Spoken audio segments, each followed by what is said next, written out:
Hey guys, it's the gang here, And we're coming at you live from multiple days later. and we're going to speculate wildly about all the games that just got announced at E3. I don't think I'm out of line here when I say Anthem is going to be the greatest game of this century. Oh, you're not out of line at all. We know literally nothing. But have people at E3 ever lied before? No, and if games like Destiny and The Division are anything to go on, we can 100% believe everything they say at E3. Paid advertising aside, yeah, let's talk about E3. So EA said they were going to make their own conference with blackjack and hookers.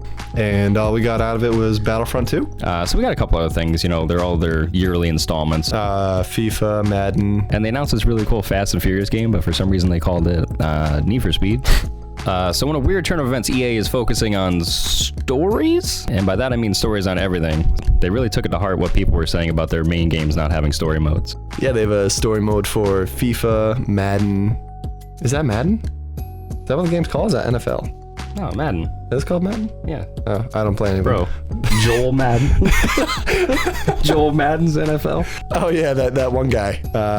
Need for Speed as well, and more surprisingly, Battlefront 2, the Star Wars game's getting a story mode. There's also a great new co-op game coming out called The Way Out. It's only split screen, which is kind of weird. That can be really cool though. I feel like I haven't played a split screen game in years. Another game they showed was Anthem, which actually looks pretty cool. Yeah, it looks like something we're probably all gonna be playing together. I just really hope it doesn't turn out to be another Destiny. Yeah, I mean, everyone, including myself, thought that Destiny was gonna be the greatest game of all time, and it led to be a pretty big disappointment. At least for us. I mean, I know a lot of people really love the game, Brett included, but I wasn't really a fan. Yeah, that wasn't until way after, though. I feel like around the Taken King. After we saw the trailer at EA, next day at Microsoft's conference, we got a little bit of gameplay, which was one of those weird, they're playing together, but it's scripted, so it's supposed to be people playing, but really they're actors, and it's that whole weird thing that they've been doing lately. Yeah, I actually, when I was watching that, I couldn't tell if it was like the part of the story, or like until like a minute in. That's when I figured out that it was actually supposed to be people live playing. Well, yeah, don't you play like that? I mean, when we play, I'm like, yeah, we've got a bogey on our 6 going in Tango 6 trot. And Alpha. this is the brand new armor that let me tell you every single detail about it. So at Microsoft's conference, we finally got the Scorpio announcement. So it's just called the Xbox, if you acronym it. So it's the Xbox One X. Ooh.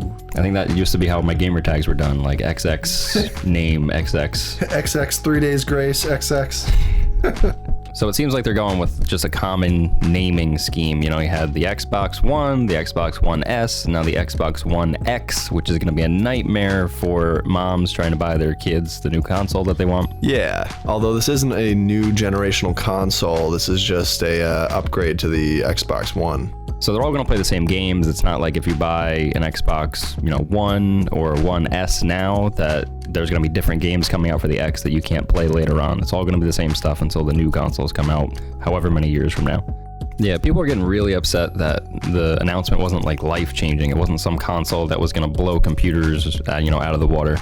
But I think it's a way for these current generation systems to keep up with PC. I think Microsoft is really trying to push their Play Anywhere and make it more relevant. So especially they're adding games that were previously PC exclusives. So like PlayerUnknown's Battlegrounds, Conan Exiles. Yeah, it looks like they're really focusing on games this year too. Looks like Microsoft saw what they did wrong with the launch of the Xbox One.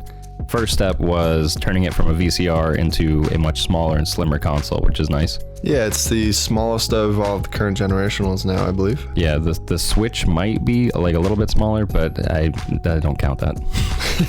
Yeah, we only count consoles that people actually play. So we talk about Need for Speed, which actually took a big blow because Forza signed an exclusive deal with Porsche. So it used to be EA had the exclusive deal, and if you had Forza, you had to wait like a year plus in order to download an expansion for the Porsche. Now they're going to be included at launch.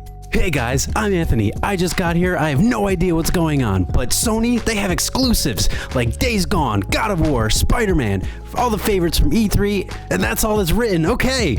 And we're proud to announce that for the first time ever, Skyrim has been remade for the 3rd time. Oh my god. Oh, your god is right. And back to normal voices. Bethesda announced a lot of things that we already knew about, a lot of stupid VR stuff that not a lot of people care about. They announced Doom VR, or VFR, sorry, which I don't even know how that's going to work because the game is nauseatingly fast when you play with a controller. So you're going to need a room the size of a gymnasium to sprint around. Everybody was upset that they didn't announce the new Elder Scrolls game. Yeah.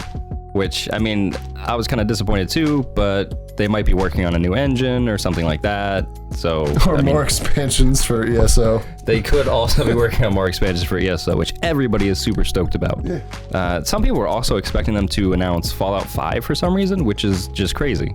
Fallout 4 came out not that long ago relative to how long it takes to make Bethesda games. Yeah, I think Bethesda's getting way more hate than they actually should be. Maybe it's a slow gaming year, and QuakeCon is coming up, so we could be looking at a couple announcements there. So that's all we have on the first couple days of E3. Oh wait, no, hold on. We didn't talk about Shiva Kamini Somakanda being at the EA conference. I don't watch that show. That's because you're terrible. Oh. Why are we mentioning her? Because she's beautiful. Oh. And she was at, Hello Google. and she was at the conference. I don't know. The Shiva Blast. I'm gonna Shiva blast all over the place. so anyway, guys, I'm Randy. I'm Brandon. And I'm Anthony. My tiny nipples went. All right, like, share, subscribe, and comment so we can keep you posted on all things gaming.